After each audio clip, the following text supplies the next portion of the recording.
سلام دوستان عزیز، به کانال بافتنی با مینا خوش اومدید. امیدوارم که دوستان حالتون خوب باشه.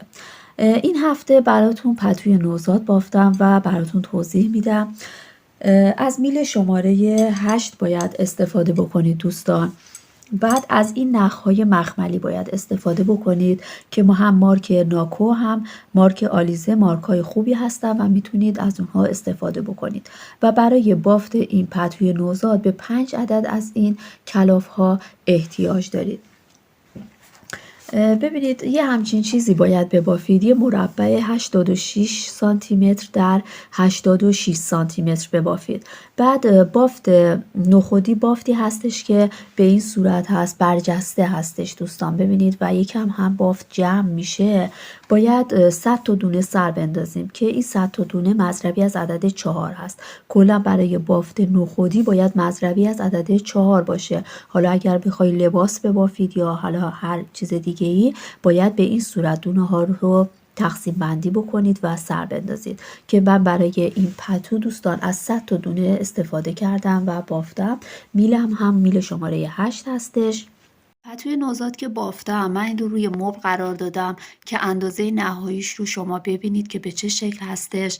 همونطوری که براتون گفتم اندازش 86 در 86 هستش که البته شما میتونید بزرگتر یا کوچکترش رو هم ببافید، ولی به صورت نرمال پتوی نوزاد این اندازه هستش که من بافتم و الان بافت رو از نزدیکم بهتون نشون میدم به چه شکلی هستش دوستان. پتوی بسیار زیبای از کار در اومده، شما هم میتونید ببافید، حتی به عنوان هدیه هم میتونید ازش استفاده بکنید دوستان. اگر حاضر هستید بافت این پتو رو با هم شروع میکنیم. دوستان قبل از اینکه بافت رو با هم شروع بکنیم خواستم این رو بگم که برای پتوی نوزاد علاوه بر این نخایی که براتون نشون دادم که میشه پتوی نوزاد ببافید، از نخهای دیگه هم میشه استفاده بکنید، کلافای دیگه که اینها این که مارک آلیزه هستش پوفی هستش، به صورت دونه های آماده هستش دوستان. ببینید که از میل و یا قلاب دیگه استفاده نمی کنن، با استفاده از همین انگشت به این صورت بافته میشه و مدل های مختلفی میشه ببافید. الان مثلا این یه نمونه هستش که من یکمش رو بافتم، تقریبا همون بافت شمگل پروانه هستش، به این صورت هستش. و میتونید مثلا بافت حصیری ببافید، به این صورت بافت حصیری هستش. همچنین مدل های خیلی زیادی میشه با اینو ببافید دوستان. مثلا بافت جودونه میتونید ببافید، بافت ریکن رو میتونید ببافید با اینها. پتوی نوزاد خیلی چون نرم و لطیف هستش برای پتوی نوزاد مناسب هستش. حالا اگر شما دوست داشتید که من این بافت ها رو هم براتون توضیح بدم و دیدم که مشتاق هستید، توی کامنت ها برام بنویسید که من همه این مدل ها رو براتون توضیح میدم دوستان. همونطوری که براتون گفتم باید دونه ها رو مضربی از عدد 4 سر بندازیم دوستان، که گفتم برای این پتوی نوزاد من 100 تا دونه سر انداختم، ولی خب الان من با 16 تا دونه شروع میکنم و براتون توضیح میدم. ولی اگر شما خواستید ببافید باید 100 تا دونه سر بندازید دوستان. من الان این رو ببینید به این شکل هستش که الان اینجا همش من نمیتونم پهن بکنم، به این صورت در اومده که من این رو کنار میذارم و بافت رو براتون توضیح میدم با 16 تا دونه. یه نکته برای سر انداختن هستش که باید حتما رعایت بکنید برای که از این نخها میخواید استفاده بکنید دوستان. ببینید وقتی که میخواید سر بندازید، چون که هم کاموا ضخیم هستش و هم میل، باید یه فاصله بین دو تا دونه ها بذارید. اقلا یه سانتی متر باید فاصله باشه بین دو تا دونه. به این شکل باید سر بندازید و سفت هم نباید ببافید دوستان. اگر سفت ببافید بافتتون خیلی نرم و لطیف از آب در نمیاد و جالب نمیشه. به این صورتی که من سر میندازم باید سر بندازید. ببینید چه فاصله ای رو گذاشتم. حالا خیلی گشاد هم نباید سر بندازید دیگه، باید یه اندازه‌ای باشه که به صورت نرمال. ببینید من الان 16 تا دونه سر میندازم و با 16 تا دونه براتون توضیح میدم که بتونم کامل براتون توضیح بدم.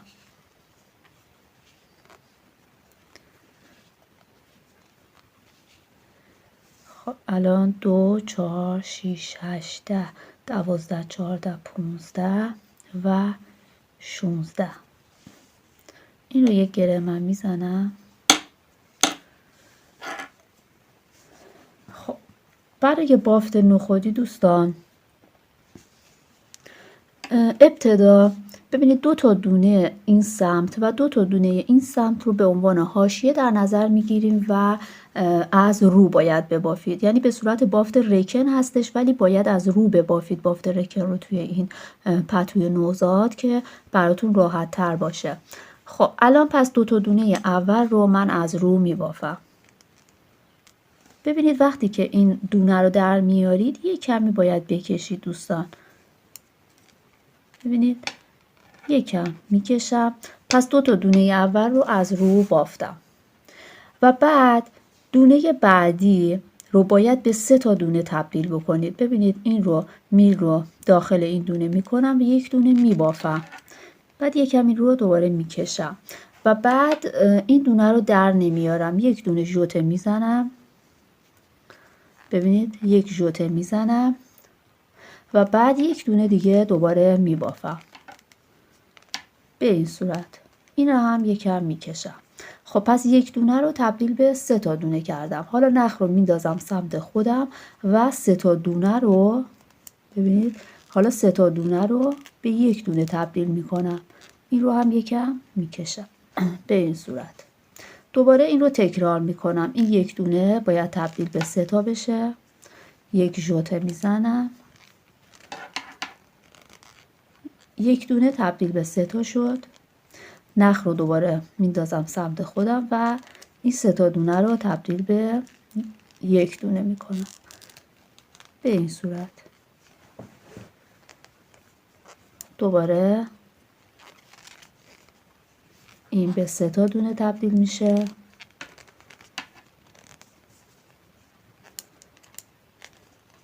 و این 3 تا به یک دونه و این 2 تا دونه آخر از رو بافته میشه.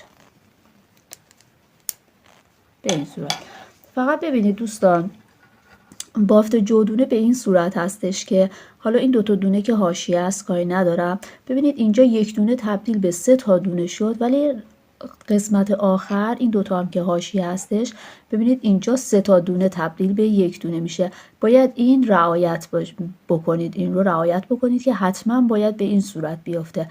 یعنی اگر اول یک دونه تبدیل به 3 تا شد آخر باید 3 تا دونه تبدیل به یک دونه باشه. یعنی برعکس باید باشه. به این صورت باشه. اگر اینجا هم مثل این باشه بافتتون اشتباه در میاد. خب این رج اول. رج دوم باید تمام دونه ها رو دوستان از رو ببافید. من این جهتش رو درست بکنم. باید تمام دونه ها از رو بافته بشه. خب دونه اول رو هم ببافید.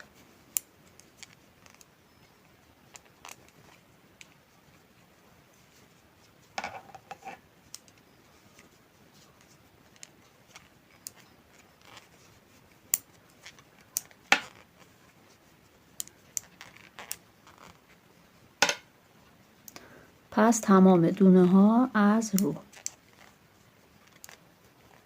ببینید الان این نمای روی لباس هست دوستان. روی پتو.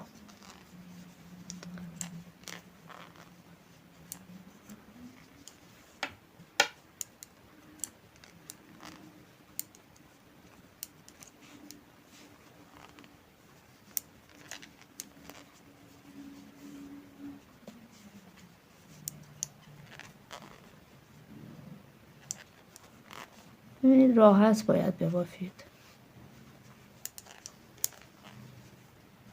2 تا دونه آخرم از رو. پس توی این رج کل دونه ها از رو بافته شد. کل بافتمون از این 2 تا رج تشکیل شده دوستان. حالا رج بعد دوباره باید ما مدل رو بندازیم. حالا مدل ما باید جابجا بشه دوستان. ببینید الان این بافت رو من بهتون نشون بدم. ببینید الان اینجا یه دونه بافت نخودی داریم، یک دونه اینجا و بعد سری بعد ببینید جابجا شده، الان بین این دوتا نخودی قرار گرفته.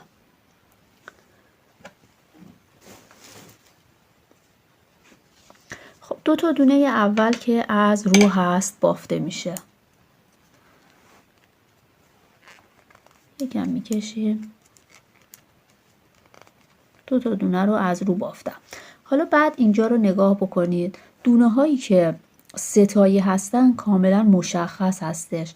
ببینید این ستا با هم هستش و این دونه تکه. دوباره ببینید این ستا با هم هست، زیرشون هم یه سوراخ هست. به این شکل هستش.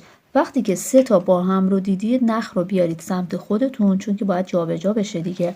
این سه تا رو یکی باید بکنید. یکم همین رو بکشید و بعد نخ رو ببرید اون سمت. ببینید این دونه دونه تک هستش. این باید حالا تبدیل به سه تا دونه بشه. چون من راحت نیستم، هی میلم میخوره به میز صدا میده. خب حالا نخ رو میارم سمت خودم. دوباره این ستایی که با هم هست یکی میشه. دوباره اینجا یه دونه ای هست، سه تا میشه. تا انتها به همین شکل هست دوستان. حالا این سه تا یکی شد، این یه دونه سه تا میشه. ببینید الان اینجا یک دونه تکی هست، اینجا ستایی هست. باید همیشه به این شکل باشه، یعنی اینکه برعکس هم باشن این اولین دونه های مدلمون و آخری. و دو تا دونه آخر هم از رو بافته میشه.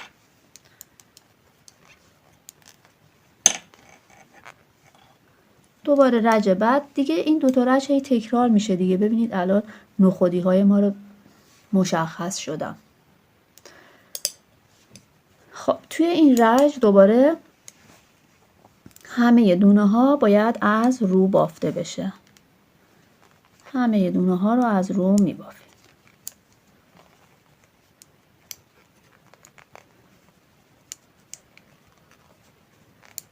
ببینید راحت باید ببافید.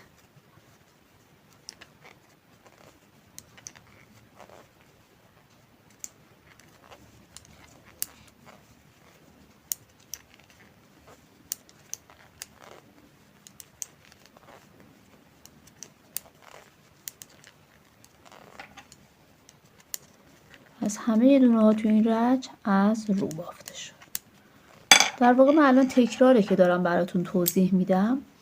این رو هم یکم میتونید به این صورت بکشید تا دونه هاتون جا بیفته. خب دوباره رج بعد باید مدلمون رو بندازیم. دو تا دونه اول که از رو بافته میشه.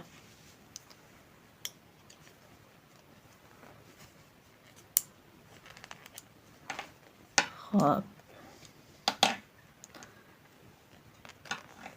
دو تا دونه اول از رو بافته میشه. دوباره اینجا رو نگاه بکنید. این دونه تکی هست، این سه تا دونه ای که با هم هستش. پس دونه تکی باید الان سه تایی بشه.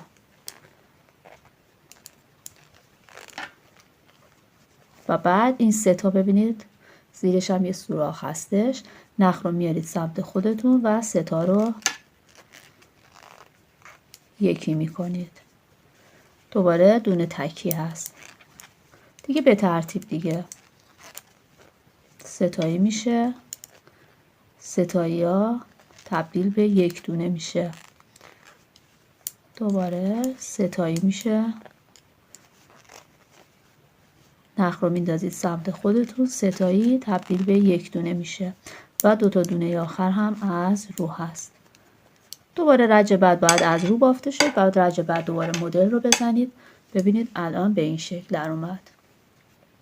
دوستان این بافت خیلی ساده هستش و خیلی هم زود تموم میشه.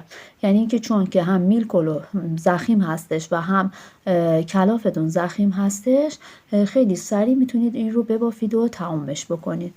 به این صورت هستش.